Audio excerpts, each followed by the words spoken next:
nënvizoj faktin që ashtu si kundër e bëm të qartë që është në momentin e nxehet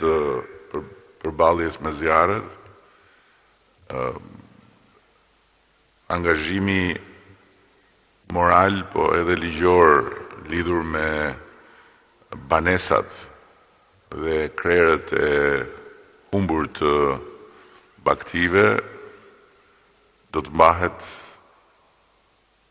pik për pik. Tani më është inventari i plot dhe të gjitha ata të cilët kanë humbur banesat apo krerë baktish duhet të jenë të qetë për faktin që me kalimin e aktit normativ të qeverisë së shpejti do të dëmshpërblehen qindark për qindark. Kjo besoj është shumë e rëndësishme, ashtu si kundër është e rëndësishme që të gjithë të fillojnë edhe të mendojnë për të marrë masa për të përfshirë në skemën e re të sigurimit të shtëpive nga fatkeqësitë natyrore, gjë që do ta sankcionojmë edhe në ligj. Kemi mbetur për një kohë gjatë për i të vërtetës i vetmi vend në Europë që nuk e ka një ligj të tillë, dhe ka ardhur koha që t'i bashkohemi të gjitha vendeve duke i dhënë mundësi të gjithëve që për një kontribut modest të mund të jenë të siguruar nga fatkeqësitë. Dhe këtu nuk është fjala vetëm për shtëpitë, sepse siç e dini të gjithë tek shtëpitë nuk i kemi lënë asnjëherë askujt asgjë mangut, por është fjala edhe për sipërmarrjet, për njësitë e biznesit, të cilat duhet sigurohen edhe nga përmbytjet, pasi koha në cilën jetojmë, siç e shihni të gjithë dhe siç e shohim të gjithë në mbar botën, po në çdo pjesë të Europës, është një kohë ku ndryshimet e klimës po sjellin gjithmonë më shumë pranë pragut të shtëpisë sfidat e mëdha të fatkeqësive natyrore dhe të emergjencave civile, ku janë përmbytjet, ku janë edhe zjarret. Tani natyrisht tek zjarret klima ka ndikimin e vet të madh, por ana tjetër e medaljes janë zjarrvënësit, për cilët do të kemi një shtrëngim të ri në kodin penal, është përgatitur dhe do të kaloj për konsultim publik bashkë me masat e tjera që lidhen me të gjitha aktivitetet e palishme në dëm të territorit, në dëm të pronës publike apo private, dhe me çdo lloj ndërtimi të palishëm. Së dyti, dua të nënvizoj faktin që, siç e kam thënë dhe më parë, por siç edhe kam shpjeguar në përcaktimin e prioriteteve të Ministrisë Brendshme dhe të Ministres së Brendshme, zjarfikset do të kalojnë në një nivel tërësisht tjetër vëmendje, trajtimi dhe mbështetje. Kjo do të thotë që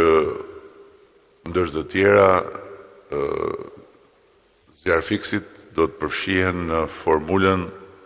e rritjes pagave të forcave të armatosura, të cilat sot janë dëshmitare të një rritje të vazhdueshme dhe të qëndrueshme të pagave, me synimin që në Shqipërinë 2030 ne të kemi një forcë të armatosur të Republikës së Shqipërisë në mesataren e pagave të NATO-s, që është një synim shumë ambicios, por plotësisht i realizueshëm. Sot kemi forcat e armatosura më të mirë paguara të rajonit, ndërkohë që kur e kemi nisur këtë proces, kishim forcat e armatosura më të keq paguara të kontinentit tonë. Dhe në këtë formul do të fusim edhe zjarfiksit, për cilët do të bëjmë një rritje të vazhdueshme të pagës, shumë e rëndësishme dhe e domosdoshme, natyrisht për të gjithë është e rëndësishme dhe domosdoshme, dhe këtu nuk dua që punonjësit e policisë pranishëm apo dhe të tjerë që na ndjekin të mendojnë se do kemi ca të nënës dhe ca të njerëkës, por e vërteta është që ndaj zjarfiksve kemi një borxh që nuk mund ta lëmë të thellohet, pasi ndërkohë që ata përballen me një sfidë kolosale, gjithmonë e më të madhe çdo stin vere, pagat e tyre nuk i përgjigjen lartësisë së kësaj sfide. Por nuk është vetëm çështje pagash, siç e tha ministrja, është një plan i tërë për modernizimin e mëtejshëm dhe për rritjen e kapaciteteve të gjithë trupës tonë të zjarfikseve. Dhe për këtë arsye, unë kam shumë besim që ky vit, deri në përballjen e ardhshme, do të jetë kyç për të pasur një performancë shumë më të mirë në territor, ku jo vetëm shpirti i sakrificës, jo vetëm ndjenja e fuqishme e shërbimit, që i kanë karakterizuar për hir të vërtetës të gjithë djemt, edhe ndonjë vajzë, kemi pak vajza ke zjarfiksit për hir të vërtetës në këtë përballje, por edhe aftësitë teknike, mbështetja me teknologji, mbështetja me mjete, të jenë në një nivel që rritet vit pas viti. Sigurisht që është e pakrahasueshme sot me çfarë ishte kur ne kemi filluar gjitha këto përpjekje, edhe situata e mjeteve, edhe situata deri dhe situata e veshjeve. Ju kujtohet fare mirë se me çfarë niveli mbështetje në këtë aspekt kemi përballur emergjencat e viteve të para, kur mundësitë tona financiare ishin shumë të kufizuara, kur kishim shumë borxhe për të larë dhe kishim shumë gropa për të mbushur. Sot kemi dalë nga gropat. Sot nuk kemi borxhe të pravambetura për t'i larë të shkuarës së mallkuar që trashëguam, dhe sot ekonomia dhe rritja e të ardhurave na japin mundësi që të kthejmë më shumë në drejtim të atyre që i shërbejnë atë dheut në radhë parë, dhe në radhë parë pastaj atyre që ndër shërbyset e dheut janë në frontet më të vështira dhe në frontet ku rrezikohet edhe jeta e njerëzve. Përtej zjarfiksve dhe forcave këtu të pranishme që për hir të vërtetës kanë bërë një punë të jashtëzakonshme, edhe në këtë vit të vështirë, ka qenë viti më i vështirë që kemi pasur. Edhe ka qenë viti më i vështirë edhe për Europën, edhe për gjithë vendet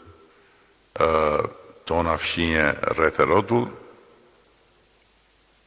Është e domosdoshme ajo që tha Ministri i Pushtetit Vendor, dhe kjo është një nga detyrat e tij, që të përfshihet në këtë proces përgatitje qysh tani gjithë pjesa civile në qendër dhe në territor. Ne kemi filluar të punojmë për një reformë të prefekturave, por në të njëjtën kohë kjo kërkon jo thjesht angazhimin dhe fuqizimin e mëtejshëm të kapacitetit të prefekturave, por kjo kërkon angazhimin dhe fuqizimin e mëtejshëm të kapaciteteve të bashkive dhe të njësive administrative, sepse ajo që vëmë re është që kur vjen momenti i përballjes, kur forcat zjarfikse, forcat e ndërhyrjes shpejt, të cilat dua t'i vlerësoj në mënyrë të veçantë për rolin që patën këtë verë, forcat e tjera, ushtarake dhe policore, zbresin në fush, e shikojmë që nga ana e pushtetit vendor,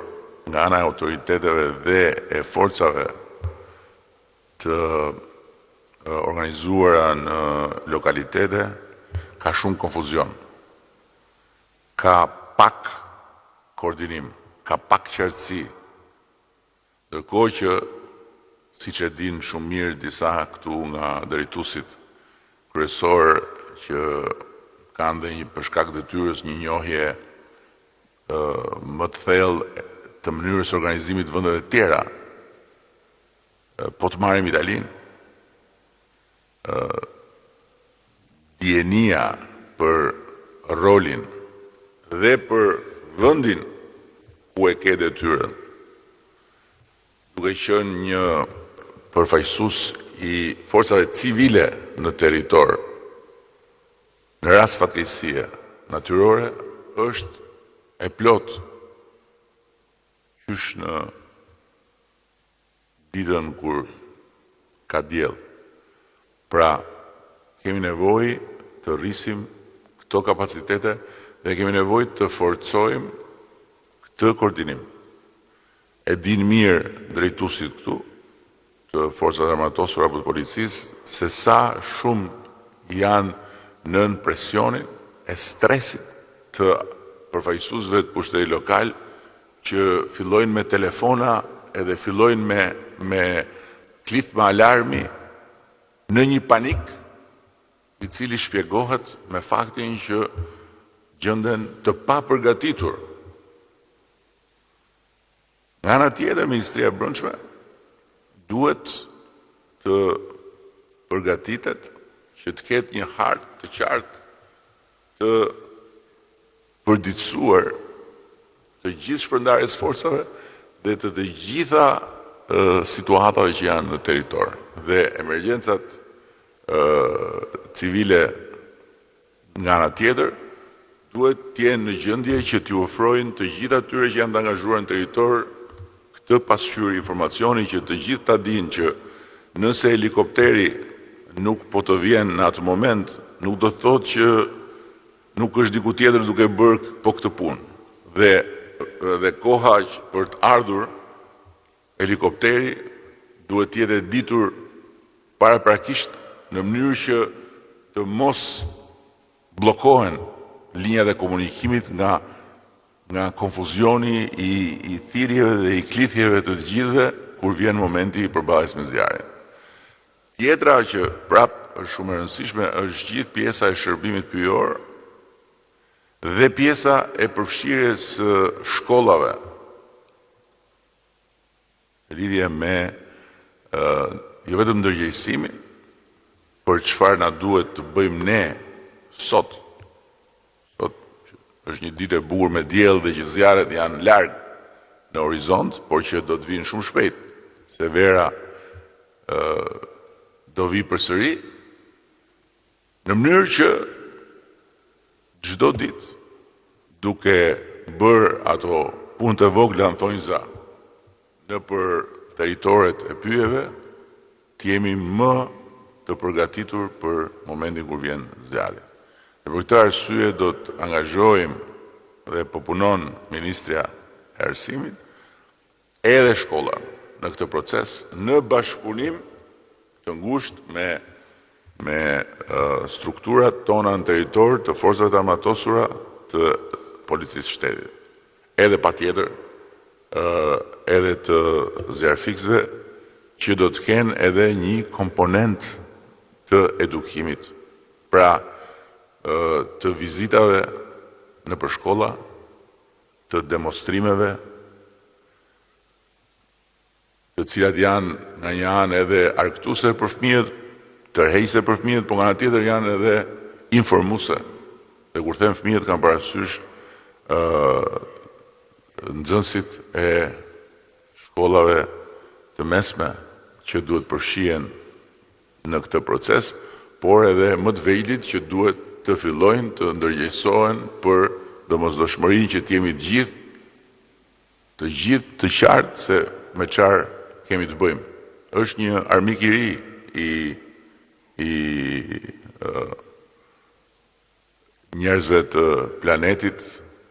dhe i këtij planeti, ndryshimi i klimës dhe ngroja gjithmonë më shqetësuese globale. Elementi tjetër që u tha këtu dhe që unë dua ta nënvizoj është teknologjia. Do të vazhdojmë të fuqizojmë flotën tonë, pa diskutim. Së shpejti do të hapet edhe fizikisht, sepse është qelur si proces me marrëveshjen e shkruar Akademia e Forcave Ajrore dhe do të fillojë në Vlorë edhe përgatitja e pilotëve të rinj,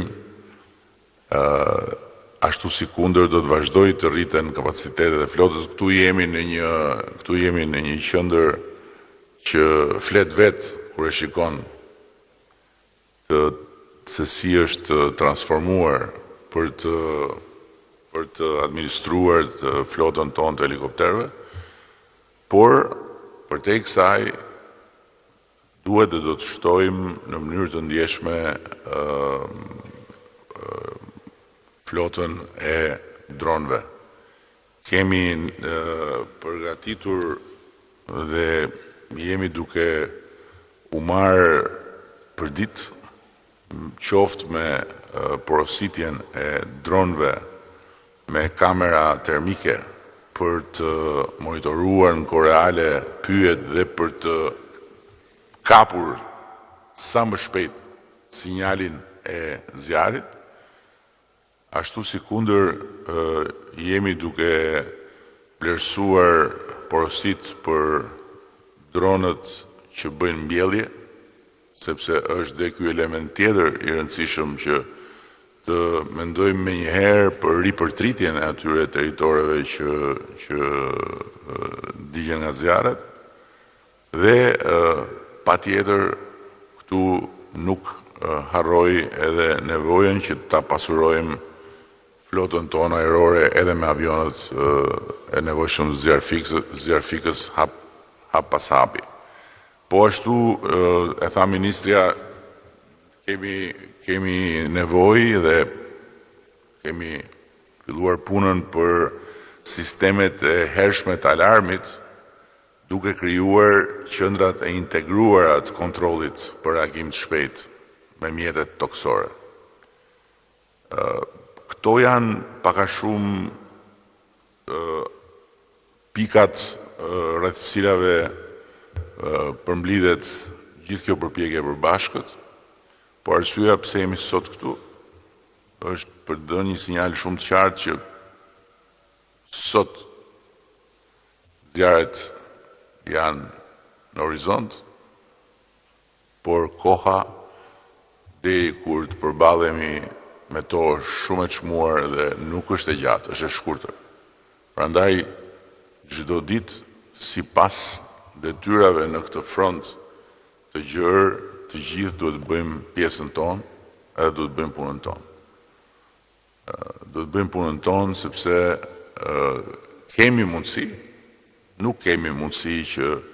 t'i ndalojmë zjarret, se ka bërë kush, por kemi mundësi që të punojmë për të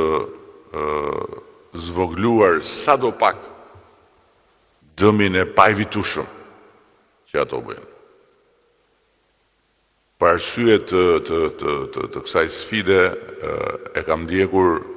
edhe personalisht të gjithë procesin e masave edhe të ndërhyrjeve që kanë bërë vendet të tjera, disa vende të tjera. Duke filluar nga Greqia, që e ka pasur dhe ka një problem të rënd kronik, problemin e zjarreve, dhe që ka bërë investime masive në të gjitha drejtimet për të rritur rezistencën edhe për të ulur nivelin e dëmit, tek Italia apo tek ndonjë vend këtu në rajon, dhe megjithatë kur vjen puna tek sezoni i zjarreve, prap e shohim se sa e vështirë është. Europa vetë, Bashkimi Evropian, po ashtu, ka bërë shumë investime tek sistemi i përbashkët i mbrojtjes, por humbjet e këtij viti kanë qenë humbjet më të mëdha historike. Në pyje edhe në njerëz edhe në bakti e kështu me radhë. Është një luftë e vërtetë që kërkon shumë durim edhe kërkon shumë forcë. Ndërkohë që teknologjia vazhdon të prodhojë dronë inteligjent me kapacitete të rritura për të kapur më shpejt sinjalin. Në mbyllje dua të bëj një vlerësim të posaçëm për Policinë e Shtetit. Do të bëj një vlerësim të posaçëm për Policinë e Shtetit për faktin që në këtë sezon më shumë dhe më mirë se sa në të gjithë sezonat e tjera, edhe pse ishte sezoni më i vështirë, Policia e Shtetit ka qenë në gjendje të identifikojë dhe të arrestojë psikopat dhe kriminal që vënë zjarre. Dhe besoj shumë që fakti që ky sezon solli kaq përmirësim në këtë aspekt, edhe këtu kemi një hapësirë për të rritur forcën goditëse të Policisë së Shtetit, për të rritur kapacitetet për parandalim, pikërisht duke bërë që sot një punë operative në territor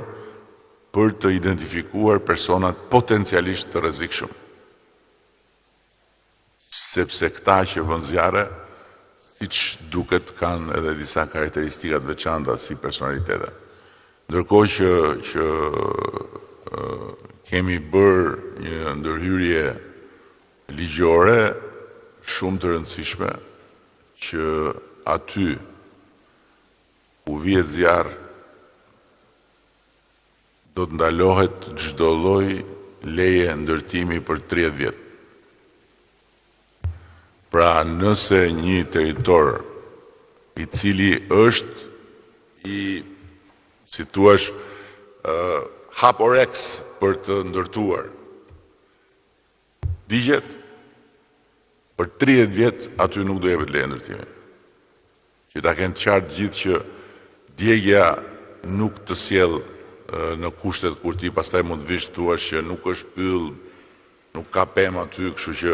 kjo është toka ime dhe unë dua të ndërtoj. 30 vjet do të ndalohet dhënia e lejes së ndërtimit dhe ai territor do të rimbillet. Dhe për këtë jemi duke punuar me Ministrinë e Mbrojtjes për të sjell edhe dronët mbjellës që janë një forcë e re e teknologjisë që ndihmojnë në ripërtritjen e territoreve të djegura, gjë për të cilën është përfshirë edhe Ministria e Mjedisit drejt për drejt. Ju falenderoj vërtet shumë për të gjithë punën që keni bërë, ju që jeni këtu. Falenderoj në mënyrë të veçantë Zjarfiksit që i shoh në këmbë atje. Ju siguroj që jemi shumë të vetëdijshëm edhe për sfidën, edhe për vlerat e mëdha të shërbimit ndaj vendit që ju keni promovuar përmes rolit tuaj në këtë përballje edhe këtë vit, dhe jemi shumë të vetëdijshëm edhe për nevojat dhe për mungesat që duhet plotësojmë, që ju të ndjeni edhe më mirë dhe ta bëni punën me edhe më shumë motivim, duke u ndjerë në radhë parë të vlerësuar edhe të respektuar deri në fund për këtë sakrificë, dhe natyrisht që përtej të gjithave edhe motivimi financiar, apo më saktë jo edhe, po motivimi financiar mbetet kyç dhe ne e kemi shumë mirë parasysh. Kështu që zjarfiksve u them Zoti ju bekoft, edhe bekoft edhe familjet tuaja, sepse realisht ajo që ju bëni është diçka e jashtëzakonshme. Gjë të cilën e them me gjithë zemër edhe për gjitha forcat e armatosura që janë përfshira në vijën e parë në këto raste, apo dhe për forcat e policisë shtetit. Shumë faleminderit gjithëve, edhe me kurajo edhe me vullnet